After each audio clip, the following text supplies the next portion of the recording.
Hello students, welcome to my channel. बच्चों, आज हम फिजिकल वर्ल्ड का लेक्चर नंबर 5 लेके आए हैं और इस लेक्चर में आपको फंडामेंटल फोर्सेस इन नेचर की बात करेंगे। और बच्चों, आपको पता है फिजिक्स सब्जेक्ट में फोर्सेस ही फोर्सेस होंगी। वो फोर्सेस कहीं ना कहीं किन कैटेगरी में अपने आप को रखती हैं, वही फंडामेंटल फोर्स। मतलब ये फंडामेंटल फोर्सेस ऐसी फोर्सेस हैं चार, जिसके अंदर सारी फोर्सेस एग्जिस्ट करती हैं। तो ये चार फंडामेंटल फोर्सेस आपकी क्या हैं? नंबर एक,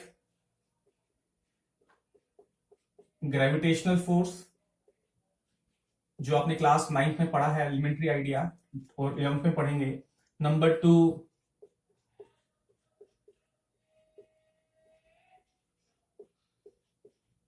electromagnetic force. Number three, strong nuclear force. और एक वीक न्यूक्लियर फोर्स। ये चार फोर्सेस आपकी ऐसी हैं जो कि फंडामेंटल फोर्सेस हैं, और जितनी भी सारी हमारी फोर्सेस हम नोन हैं फिजिक्स में, वो कहीं ना कहीं इन्हीं फोर्सेस के अंदर अपने आप को रखती हैं। मतलब वो सारी फोर्सेस इसी के अंदर कहीं ना कहीं हमारी एग्जिस्ट करती हैं। तो हम ज्यादा टाइम वेस्ट ना करते हुए हम स्टार्ट कर रहे हैं ग्रेविटेशन फोर्स। बच्चों, ये टॉपिक आपका इंपॉर्टेंट टॉपिक है एग्जामिनेशन पॉइंट ऑफ व्यू से भी, इसका ध्यान रखें। सबसे पहले ग्रेविटेशन फोर्स की बात करते हैं। आपको पता ही है इसके बारे में, Newton was the first person who calculated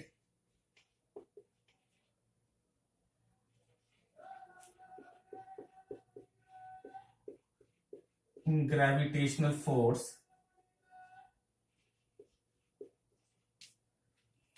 by his law, Newton law of gravitation. ये आपको पता है। और ये लॉ क्या कहता है बच्चों? ये लॉ ये कहता है कि अगर दो मासिस हैं m1 और m2, उनके बीच में अगर दूरी r है, तो ये फोर्स क्या होगा? Capital G m1 m2 by r square. और कैपिटल G की वैल्यू कितनी है? 6.67 इंटू 10⁻11, जो कि ग्रेविटेशन कांस्टेंट हमारा न्यूटन मीटर स्क्वायर kg -2। ठीक है बच्चों, ये तो आप क्लास 9th में सीख के आए इतना कि Newton law of gravitation Newton ने हमें प्रोवाइड किया है, जो ये बताता है कोई भी दो बॉडीज जो यूनिवर्स में एग्जिस्ट करेंगे उनके बीच में एक अट्रैक्टिव फोर्स होगा। तो हम आज इसकी प्रॉपर्टीज थोड़ा डिटेल में पढ़ लें।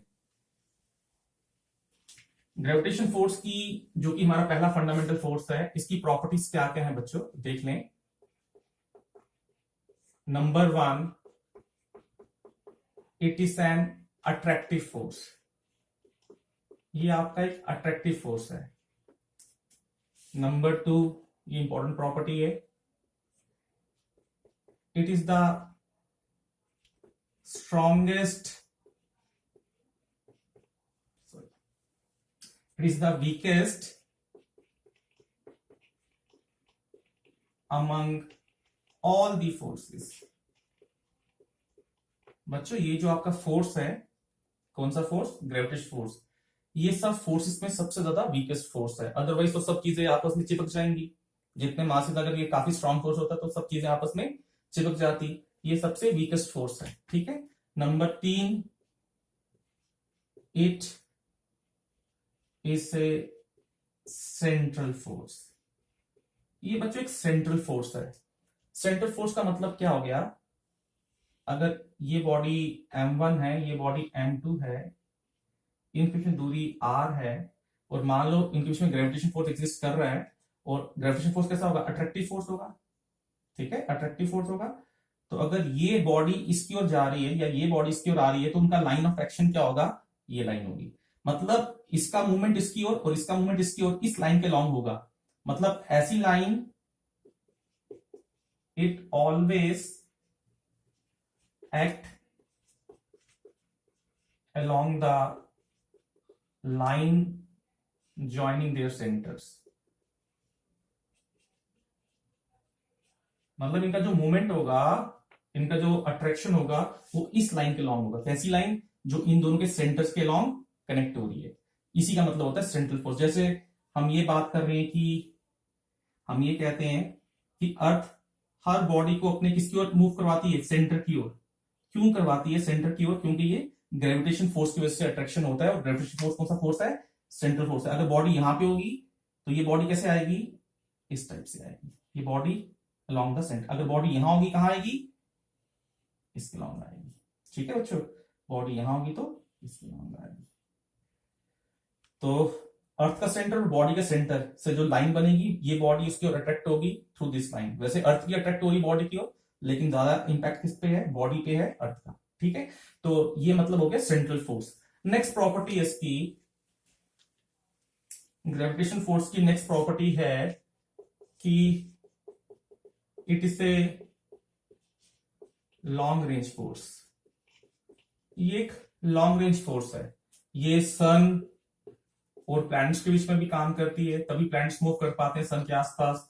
ये अर्थ और मून के बीच में भी काम कर रही है, तभी मून आपका अर्थ के आसपास भाग पा रहा है, रिवॉल्व कर पा रहा है। तो कहने का मतलब है इसका जो रेंज है काफी ज्यादा है, ये एक लॉन्ग रेंज फोर्स है। नेक्स्ट पॉइंट अगर हम देखें ग्रेविटेशन फोर्स का, it obeys inverse square law, that is ये आपका इस रिलेशन को होल्ड करता है। मैंने आपको बताया कैसे, क्योंकि हमें पता है कैपिटल एफ क्या होता है, capital G m1 m2 by R square.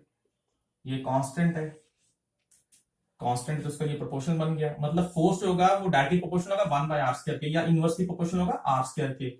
जैसे जैसे आर बढ़ेगा फोर्स कम होगा। तो ये आपका जो ग्रेविटेशन फोर्स है ये इनवर्स स्क्वायर लॉ को ओबे करता है बच्चों। नेक्स्ट हम बात करें, it is medium independent force. बच्चों जो आपका ग्रेविटेशन फोर्स है वो मीडियम पे डिपेंड नहीं करता। मीडियम मतलब दोनों मासेस के बीच में किस टाइप का मीडियम है। जैसे मान लो अगर ये बॉडी m है, इनके बीच में मीडियम हवा है, दूरी r है, तो यहां पे फोर्स क्या होगा, capital G m into M by R square. ये सेम बॉडीज मैंने दोबारा ले ली, सेम डिस्टेंस मैंने दोबारा ले लिया, यहां पे मैंने पानी रख दिया। इस केस में F क्या होगा, सेम होगा बच्चों। यहां पे वाटर का कोई इंपैक्ट नहीं आएगा फोर्स पे, मतलब ये मीडियम पे डिपेंड नहीं करती है फोर्स। ठीक है बच्चों, ये फोर्स आपकी मीडियम पे डिपेंड नहीं करती है। नेक्स्ट प्रॉपर्टी है बच्चों ग्रेविटेशन फोर्स की, it is a conservative force.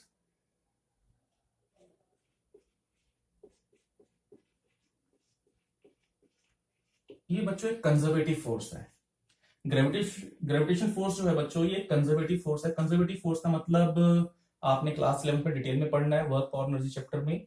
यहां मैं आपको छोटा सा मतलब बता दूं, कंजर्वेटिव फोर्स का मतलब क्या हो गया। A force is said to B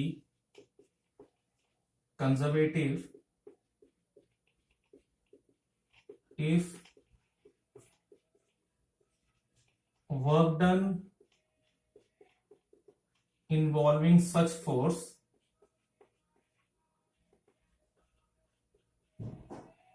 in a closed path is zero। किसी भी फोर्स को हम कंजर्वेटिव फोर्स तब कहेंगे अगर मैं इस फोर्स को इन्वॉल्व करके कोई काम करूं। अगर मैं कोई भी काम करूं इस फोर्स को इन्वॉल्व करके, लेकिन वो काम कैसे करना है, क्लोज पाथ में करना है। जैसे मान लो ये अर्थ का सरफेस है और यहां पे एक बॉडी है ए, ये बी आ गया। बॉडी को मैं यहां से, ये पॉइंट बी है, मैं बॉडी को लिफ्ट कर रहा हूं from point A to B, और इस दौरान कुछ काम किया मैंने, लेकिन काम किसके अगेंस्ट किया, ग्रेविटेशन फोर्स के अगेंस्ट किया। मैं वर्क डन कर रहा हूं इन्वॉल्विंग ग्रेविटेशन फोर्स, मतलब मैंने वर्क डन किया फ्रॉम ए टू बी। ये वर्क डन मैं कैलकुलेट करूंगा, फिर मैं वर्क डन करूंगा फ्रॉम बी टू ए से बी, बी से ए, क्या हो गया, क्लोज पाथ हो गया। ए से बी, बी से क्या हो गया क्लोज पाथ। मैंने वर्क डन किया from A to B, then from B to A involving gravitation force. अगर इन दोनों का सम 0 आ जाए तो समझ लेना उस वर्क डन में जो फोर्स इन्वॉल्व है वो आपकी कंजर्वेटिव फोर्स है। कोई भी फोर्स कंजर्वेटिव तब होती है अगर आप उस फोर्स को इन्वॉल्व करके कोई काम करोगे क्लोज पाथ में, और अगर उसका वर्क डन क्लोज पाथ का 0 आ जाए तो समझ लेना उस वर्क डन में जो फोर्स इन्वॉल्व है वो कंजर्वेटिव है। तो आपको एक बात समझ आनी चाहिए कि जो ग्रेविटेशन फोर्स है वो कंजर्वेटिव फोर्स होती है। कभी भी ग्रेविटेशन फोर्स को इन्वॉल्व करके कोई भी काम करेंगे लेकिन क्लोज पाथ में अगर करेंगे तो हमेशा वर्क डन का सम क्या आएगा, 0 आएगा। ये हम डिटेल में क्लास 11 में स्टडी करेंगे बाद में। तो ये भी प्रॉपर्टी होती है किसकी, ग्रेविटेशनल फोर्स की। तो बच्चों ग्रेविटेशनल फोर्स की एक प्रॉपर्टी और है कि the particle responsible for this force is graviton। Graviton वो पार्टिकल है जो इस फोर्स के लिए रिस्पॉन्सिबल है। जैसे हम कहते हैं physics is the study of nature, और नेचर में जो जो होता है फिजिक्स में वही होता है बच्चों। और हम ये मानते हैं कि अगर दो चीजों में अट्रैक्शन है तो किसी मतलब की वजह से होगी। अगर दो चीजों में अट्रैक्शन हो रही है तो कोई ना कोई मतलब होगा। तो यहाँ पे हम ये मानते हैं कि दो चीजों में ग्रेविटेशन फोर्स इसलिए होती है कहीं ना कहीं उनके बीच में इन पार्टिकल्स का एक्सचेंज होता है। हालांकि अभी ये पार्टिकल्स डिस्कवर नहीं हुए, लेकिन साइंटिस्ट लोगों ने पहले से इसका नाम दे दिया है ग्रेविटॉन। अगर इनकी डिस्कवरी जब भी होगी तो ये ग्रेविटॉन नाम से ही जाने जाएंगे। ठीक है, आपको इस बारे में पता होना चाहिए कि ये वो पार्टिकल्स हैं जो ग्रेविटेशन फोर्स के लिए रिस्पॉन्सिबल हैं। बच्चों ये मैंने फर्स्ट कैटेगरी ऑफ फोर्स आपको डिफाइन की, ग्रेविटेशन फोर्स। अब हम बात करेंगे ग्रेविटेशन फोर्स की प्रॉपर्टी और ध्यान रखें कि it is a non contact force. ये फोर्स दो बॉडीज में कॉन्टैक्ट नहीं है लेकिन तब भी एराइज होती है। ये पॉइंट एक ध्यान रखें। नेक्स्ट फोर्स है बच्चों आपकी इलेक्ट्रोमैग्नेटिक फोर्स नंबर 2।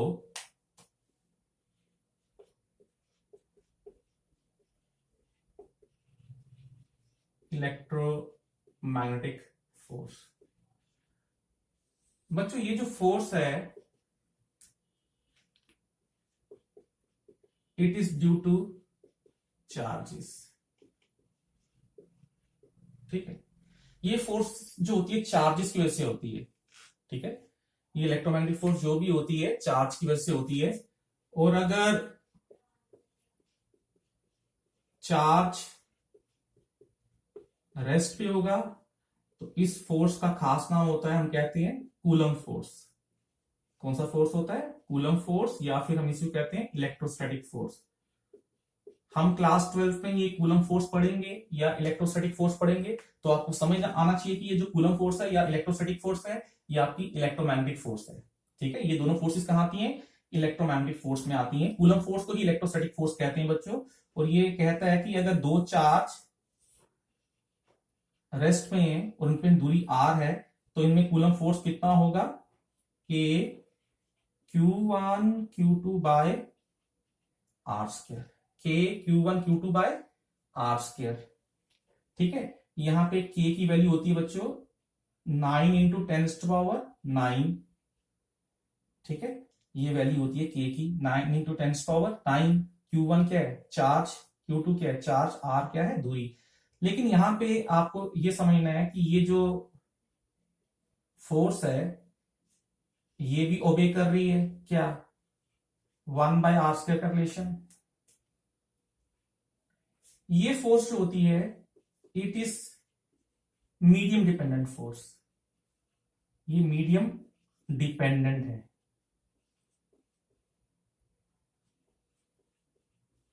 ये आपकी मीडियम पे डिपेंड करती है। जैसे जैसे इन दोनों चार्जेस के बीच में मीडियम चेंज होगा ये फोर्स भी अपनी वैल्यू चेंज करता जाएगा। ये कैसे होता है ये हम क्लास 12 में डिटेल में डिस्कस करेंगे, लेकिन आपको ये पता होना चाहिए ये भी मीडियम डिपेंडेंट फोर्स है। जबकि हमारी ग्रेविटेशन फोर्स जो थी वो क्या थी, मीडियम इंडिपेंडेंट थी। ये आपकी मीडियम डिपेंडेंट फोर्स है। और बच्चों अगर चार्ज आपका मोशन में आएगा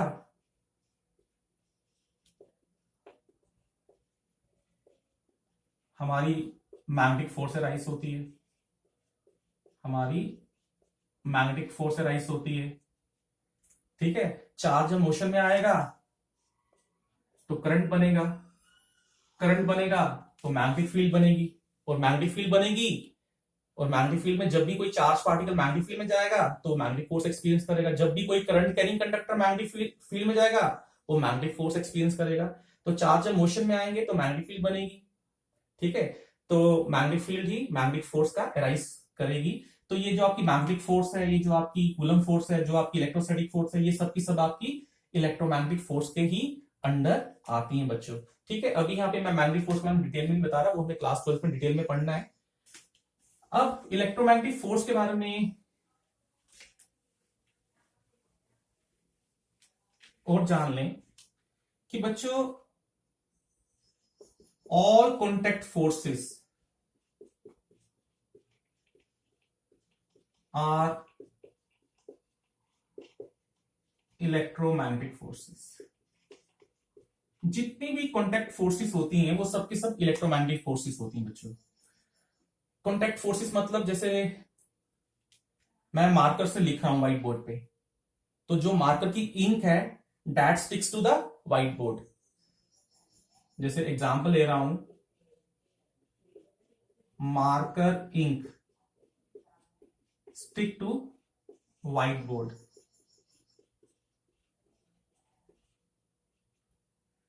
मार्कर की इंक स्टिक कर रही है व्हाइट बोर्ड पे, तभी तो वो वहां पे चिपक रही है, तभी तो ये आपको दिखाई दे रहा है। तो जो मार्कर की इंक है वो स्टिक कर रही है व्हाइट बोर्ड पे, क्यों हो रहा है ऐसा? क्योंकि ड्यू टू कॉन्टैक्ट, और जब कॉन्टैक्ट होता है रबिंग हो रही है, और जब रबिंग होती है, रबिंग से क्या बनता है? चार्ज। चार्ज का जो बेसिक बनने का कारण है वो क्या है? रबिंग। और रबिंग कैसे होगी? कॉन्टैक्ट से। इसका मतलब जैसे ही मेरी मार्कर की इंक कॉन्टैक्ट में आ रही है व्हाइट बोर्ड के साथ, वहां पे रबिंग हो रही है जिसकी वजह से चार्ज डेवलप हो रहा है, और वो चार्ज की वजह से अट्रैक्शन हो रही है। लेकिन हम यहाँ पे जो इन खास फोर्सेस का नाम देंगे वो हम बोलेंगे एडहेसिव फोर्स। ये कौन सी फोर्स होती है? Basically adhesive force. ठीक है बच्चों, एडहेसिव फोर्स और कोहेसिव फोर्स, जितनी भी फोर्सेस होती हैं, यहां तो फिलहाल एडहेसिव फोर्स काम कर रही है। एडहेसिव फोर्स मतलब ये चिपक रही है, अट्रैक्टिव फोर्स होता है ये। एडहेसिव फोर्स होगी, कोहेसिव फोर्स होगी, ये सब की सब आपकी इलेक्ट्रोमैग्नेटिक फोर्स होती हैं। तो मैंने आपको बोला जितनी भी कंटैक्ट फोर्सेस होती हैं वो आपकी इलेक्ट्रोमैग्नेटिक फोर्स होती हैं। और दूसरे एग्जांपल ले लें, जैसे आपका नॉर्मल रिएक्शन है, नॉर्मल रिएक्शन हो गया, टेंशन हो गया, फ्रिक्शन हो गया, स्प्रिंग फोर्स हो गया, ये सब की सब आपकी बच्चों इलेक्ट्रोमैग्नेटिक फोर्सेस के ही अंदर आती हैं। जैसे नॉर्मल रिएक्शन की हम बात करें, जैसे ये टेबल है, टेबल पे आपने बुक रखी है, हम बोलते हैं बुक क्या कर रही है? बुक एक्सर्ट कर रही है वेट, कहां पे? ग्राउंड पे। वैसे ही बुक एक्सर्ट कर रही है weight on the top of the table, sorry ground नहीं है, मैंने टेबल माना था। और वैसे ही टेबल भी क्या एक्सर्ट कर रहा है? Force on the book. ये बुक पे जो फोर्स आ रहा है ये कौन सा फोर्स है? ये आ रहा है नॉर्मल रिएक्शन। इसमें कहते हैं बच्चों नॉर्मल रिएक्शन। तो ये किसकी वजह से आया? कॉन्टैक्ट की वजह से आया। किसकी वजह से आया? कॉन्टैक्ट की वजह से आया। तो ये जो नॉर्मल रिएक्शन है बच्चों, कॉन्टैक्ट की वजह से जो आ रहा है टेबल और बुक के बीच में, that is your electromagnetic force. In the same way जो टेंशन बनता है, टेंशन कैसे बनेगा? जैसे मान लो कोई बॉडी को आपने किसी थ्रेड से हैंग कर दिया, ठीक है, आपने एक बॉडी को थ्रेड से हैंग कर दिया। अब इस बॉडी और थ्रेड के बीच में कांटेक्ट हुआ, और यहां पे इस पॉइंट ऑफ द कांटेक्ट पे एक फोर्स एराइज होगी जिसको हम नाम देंगे टेंशन। यहां पे बॉडी बैलेंस क्यों हो रही है? क्योंकि यहां पे इसका वेट है डाउनवर्ड साइड में, और टेंशन कहां की हो रहा है? ऊपर। और ये जो टेंशन है, this is your electromagnetic force, this is your contact force. और इस खास फोर्स को हम टेंशन बोलते हैं। टेंशन भी सॉर्ट ऑफ इलेक्ट्रोमैग्नेटिक फोर्स है। फ्रिक्शन दो बॉडीज के कंटेक्ट की वजह से आती है, that is again your electromagnetic force. And spring force अभी मैं इसके बारे में डिस्कस नहीं कर रहा हूं, ये भी आपकी बच्चों इलेक्ट्रोमैग्नेटिक फोर्स ही होती है। तो कहने का मतलब ये है कि जो इलेक्ट्रोमैग्नेटिक फोर्स होती है that is because of charges, और चार्ज जो कब होता है, जब बॉडीज में कॉन्टेक्ट हो। और एक बात आप और भी ध्यान रखो, जितनी भी इंटरमोलिकुलर फोर्सेस होती हैं, जितनी भी इंटरमोलिकुलर फोर्सेस होती हैं, सॉलिड का जो स्ट्रक्चर है that is because of having attraction between their atoms. तो उनके बीच में जो भी फोर्स होगा वो भी आपकी बच्चों इलेक्ट्रोमैग्नेटिक फोर्स के ही अंडर आएंगी। ठीक है, सॉलिड्स का जो सेटअप है that is also because of electromagnetic force. जितनी भी इंटरमोलिकुलर फोर्सेस, मैं यहां पे एक लाइन और लिख दूं, इंटरमोलिकुलर फोर्सेस जो होती हैं, इंटरमोलिकुलर फोर्सेस जो होती हैं आर इलेक्ट्रोमैग्नेटिक फोर्सेस, ये भी आप ध्यान रखें। ठीक है, तो फ्रिक्शन हो गया, टेंशन होगा, नॉर्मल रिएक्शन हो गया, स्प्रिंग फोर्स हो गया, इलेक्ट्रोस्टैटिक फोर्स हो गया, कूलम फोर्स हो गया, मैग्नेटिक फोर्स हो गया, कोहेसिव फोर्स हो गया, एडेसिव फोर्स हो गया, ये सब की सब फोर्सेस हम कोहेसिव एडेसिव फोर्स हमने लेटर डिस्कस करनी है। ठीक है, एडेसिव फोर्स और कोहेसिव फोर्स दोनों अट्रैक्टिव फोर्स होती हैं बच्चों, शॉर्ट रेंज फोर्स होती हैं, ये दोनों माइक्रोस्कोपिक लेवल पे काम करती हैं। ठीक है, तो आपको ये पता होना चाहिए ये सब की सब इलेक्ट्रोमैग्नेटिक फोर्स का ही, कॉन्टैक्ट फोर्सेस जितनी भी होंगी बच्चों, ये सब की सब आपकी इलेक्ट्रोमैग्नेटिक फोर्स होती हैं। तो इलेक्ट्रोमैग्नेटिक फोर्स चार्जेस की वजह से भी होती हैं। ठीक है, ये हमें डिटेल में डिस्कस करना है। अब नेक्स्ट फोर्स जो होगी आपकी नंबर 3, स्ट्रॉन्ग न्यूक्लियर फोर्स।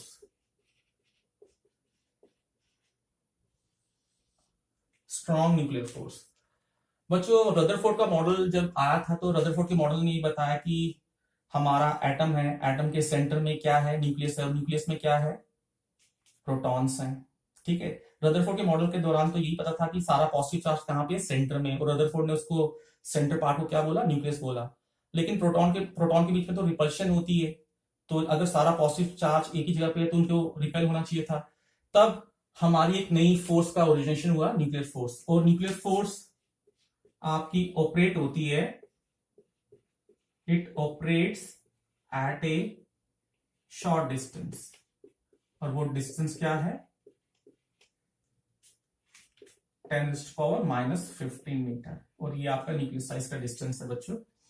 इसका मतलब जब डिस्टेंस प्रोटॉन और प्रोटॉन के बीच में इस रेंज तक का होगा तो आपकी जो रिपल्सिव फोर्स है वो काम करना बंद कर जाएगी, इलेक्ट्रोस्टैटिक फोर्स जो होगी वो काम करना बंद कर जाएगी। प्रोटॉन प्रोटॉन के बीच में कौन सी फोर्स होगी, इलेक्ट्रोस्टैटिक फोर्स होगी, वो आपकी काम करना बंद कर जाएगी। तब एक नई फोर्स इनके बीच में अराइज होती है, this is called nuclear force, this is called nuclear force. तो न्यूक्लियर फोर्स के बारे में हम जान लें, it is the strongest force in nature. ठीक है बच्चों, सबसे स्ट्रॉन्गेस्ट फोर्स जो नेचर में है वो आपकी न्यूक्लियर फोर्स है, वो आपकी न्यूक्लियर फोर्स है। ठीक है, और दूसरी बात हमने समझ ली, it is short range force, ये एक शॉर्ट रेंज फोर्स है। तीसरी बात, इट डजंट ओबे 1/r² प्रिंसिपल, ये 1/r² इनवर्स के लॉ ओबे नहीं करती है। ठीक है, और इट इज चार्ज इंडिपेंडेंट,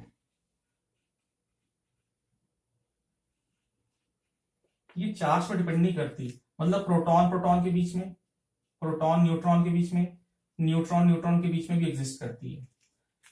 ठीक है, ये आपका प्रोटॉन प्रोटॉन के बीच में भी काम करेगी, प्रोटॉन प्रोटॉन के बीच में भी होगी। हमें पता है न्यूक्लियस में प्रोटॉन भी होते हैं, न्यूट्रॉन भी होते हैं, प्रोटॉन प्रोटॉन के बीच में भी होगी, प्रोटॉन न्यूट्रॉन के बीच में भी, न्यूट्रॉन न्यूट्रॉन के बीच में भी होगी। ठीक है बच्चों, और इट शोज सैचुरेशन इफेक्ट, ये एक सैचुरेशन इफेक्ट भी शो करती है। सैचुरेशन इफेक्ट का मतलब ये है कि it only interact with neighbors neighbouring nucleons. इसका मतलब है प्रोटॉन प्रोटॉन से इंटरेक्ट तो कर रही है, लेकिन जो उसका साथ वाला प्रोटॉन होगा उन्हीं से इंटरेक्ट करती है। ये अपने नेबरिंग न्यूक्लियॉन से ही इंटरेक्ट करती है बच्चों। तो यहां पे एक बात आप और ध्यान रखें, स्ट्रॉन्ग न्यूक्लियर फोर्स जो है, स्ट्रॉन्ग न्यूक्लियर फोर्स जो है, it is due to exchange of pi mesons. हम मानते हैं कि ये वो पार्टिकल्स हैं जिनकी वजह से ये फोर्स एग्जिस्ट करती है। मतलब दो प्रोटॉन के बीच में अगर न्यूक्लियर फोर्स है तो उनके बीच में कुछ एक्सचेंज हो रहा है, तभी उनके बीच में अट्रैक्शन है, और वो जो पार्टिकल्स आपस में एक्सचेंज हो रहे हैं दे आर कॉल्ड पाई मेसॉन्स। पाई मेसॉन्स आप पार्टिकल फिजिक्स में स्टडी कर सकते हैं। ठीक है बच्चों, ये आपका न्यूक्लियर फोर्स के बारे में डिस्कशन था। और सबसे लास्ट फोर्स जो है वो है वीक न्यूक्लियर फोर्स। बच्चों इस फोर्स के बारे में काफी कम जानकारी और इसमें काफी ज्यादा भी खोज चल रही है, लेकिन ये वो फोर्स है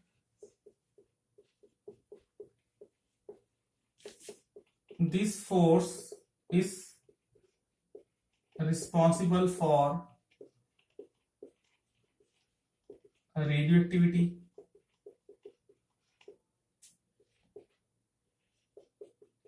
it is responsible for glow of sun. Sun का ग्लो इसी वजह से हो रहा है, रेडियोएक्टिविटी इसी वजह से होती है। रेडियोएक्टिविटी मतलब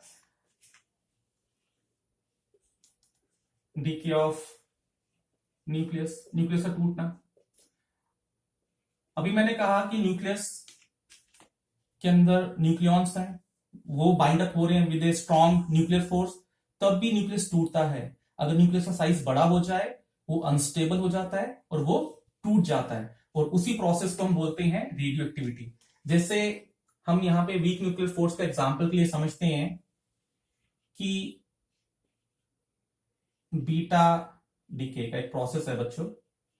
बीटा डीके में क्या होता है, न्यूट्रॉन जो होता है वो कन्वर्ट होता है प्रोटॉन में प्लस बीटा पार्टिकल में प्लस एंटी न्यूट्रिनो में। ये एक प्रोसेस है बीटा डीके, जिसमें न्यूट्रॉन जो है आपका प्रोटॉन में कन्वर्ट होता है, बीटा पार्टिकल जो कि इलेक्ट्रॉन होगा यहां पे, और एंटी न्यूट्रिनो एक साथ में और पार्टिकल बनता है। अब यहां पे अगर आपको ये वीक न्यूक्लियर फोर्स को थोड़ा समझना है तो थोड़ा न्यूट्रॉन के अंदर जाना पड़ेगा, प्रोटॉन्स के अंदर जाना पड़ेगा। और वीक न्यूक्लियर फोर्स के लिए जो एक्सचेंज पार्टिकल होता है बच्चों, वो कौन होता है, एक्सचेंज पार्टिकल कौन होता है, वो होते हैं बोसॉन्स, वो बोसॉन्स होते हैं। ठीक है, न्यूट्रॉन अगर देखा जाए किसका बना है बच्चों, न्यूट्रॉन हो गया, प्रोटॉन हो गए, ये फर्दर किसके बने, क्वार्क्स के बने। किसके बने, क्वार्क्स के। और न्यूट्रॉन में क्या होता है बच्चों, न्यूट्रॉन में दो डाउन क्वार्क्स होते हैं और एक अप क्वार्क होता है। क्वार्क आपके पार्टिकल हैं, ठीक है। न्यूट्रॉन फंडामेंटल पार्टिकल नहीं, न्यूट्रॉन फर्दर किसी और पार्टिकल से बना है जिनको हम क्वार्क्स कहते हैं। न्यूट्रॉन में दो डाउन क्वार्क्स होते हैं और एक अप क्वार्क होता है, और प्रोटॉन में दो अप होते हैं और एक डाउन होता है। ठीक है, किसी तरह अगर न्यूट्रॉन है, न्यूट्रॉन का एक डाउन अगर अप हो जाए तो क्या बन जाएगा, प्रोटॉन। न्यूट्रॉन का अगर एक डाउन क्वार्क अप क्वार्क में कन्वर्ट हो जाए, वो किस में कन्वर्ट हो जाएगा, प्रोटॉन में। ठीक है बच्चों, न्यूट्रॉन में कितने डाउन होते हैं क्वार्क्स, दो डाउन क्वार्क होते हैं, एक अप होता है। और प्रोटॉन में कितने अप होते हैं, दो अप होते हैं, एक डाउन होता है। ठीक है, तो अब यहां पे ये माना जाता है कि कहीं न्यूट्रिनो और न्यूट्रॉन जब पास पास आते हैं, न्यूट्रिनो और न्यूट्रॉन जब पास पास आते हैं तो न्यूट्रिनो से एक पार्टिकल रिलीज होता है जिसको हम कहते हैं बोसॉन्स। यही वो पार्टिकल है। रिलीज होता है, और बोसॉन को हम फोर्स पार्टिकल भी कहते हैं, फोर्स पार्टिकल। जब ये पार्टिकल न्यूट्रिनो से रिलीज होता है, ये बोसॉन पार्टिकल इस न्यूट्रॉन के पास जाता है और इसके एक डाउन क्वार्क को अप में कन्वर्ट कर देता है, इसके डाउन क्वार्क को अप में कन्वर्ट कर देता है। और न्यूट्रॉन का जब डाउन क्वार्क अप में कन्वर्ट होता है, वो क्या बनता है, प्रोटॉन बनता है। और ये जो न्यूट्रिनो है किस में कन्वर्ट होता है, इलेक्ट्रॉन में, यही आपका बीटा पार्टिकल। तो कहने का मतलब है, ये बोसॉन जो कि फोर्स पार्टिकल था, उसने क्या किया, इस न्यूट्रॉन का डाउन क्वार्क को अप में कन्वर्ट करके प्रोटॉन बनाया। और ये जो बोसॉन है, ये यहां से रिलीज क्यों हुआ, because of weak force, because of weak force.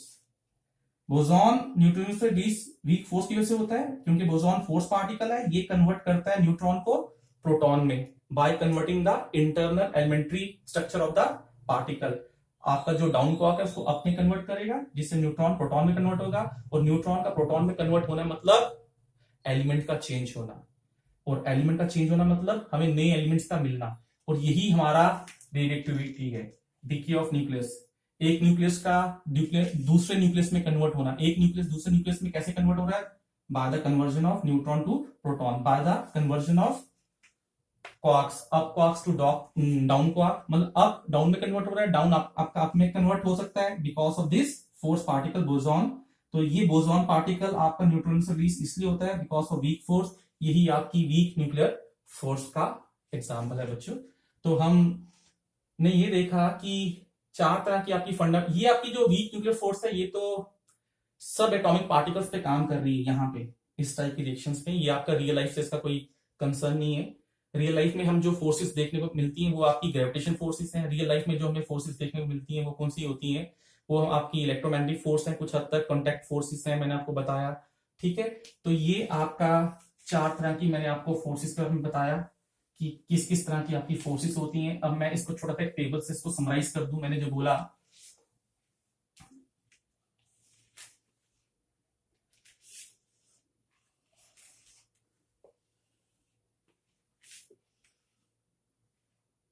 ये आपकी आ गई बच्चों ग्रेविटेशनल फोर्स, ये आ गई वीक न्यूक्लियर फोर्स, ये आ गई आपकी इलेक्ट्रोमैग्नेटिक फोर्स,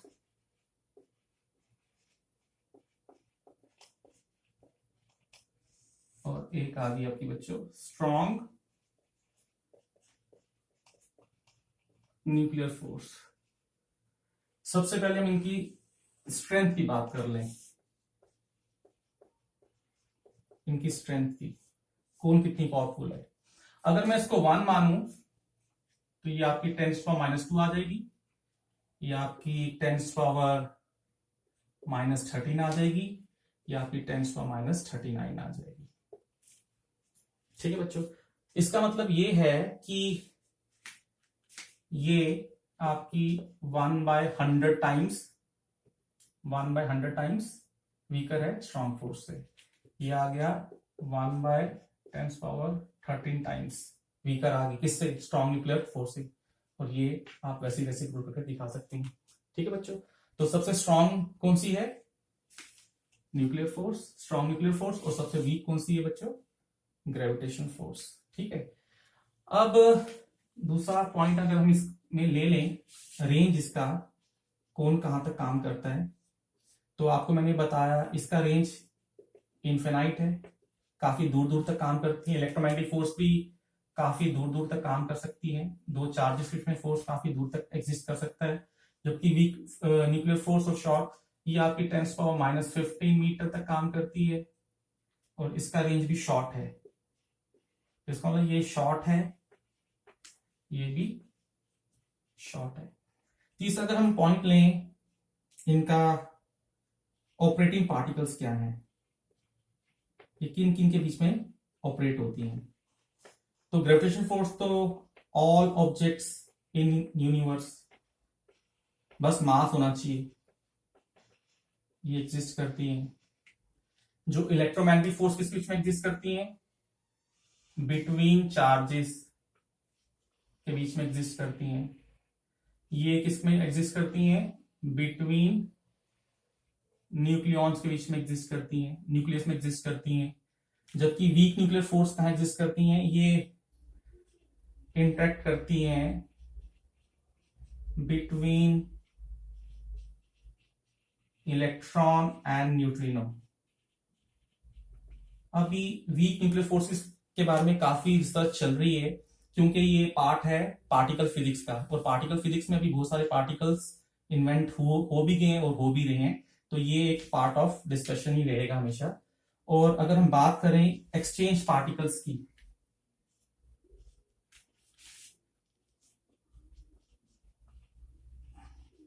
इनके एक्सचेंज पार्टिकल्स क्या हैं, तो मैंने इसमें बता दिया, इसका एक्सचेंज पार्टिकल है ग्रेविटॉन, जो कि अभी डिस्कवर नहीं हुआ है, क्योंकि बाकियों के एक्सचेंज पार्टिकल्स हमें पता है। इसका क्या है, बोसॉन्स।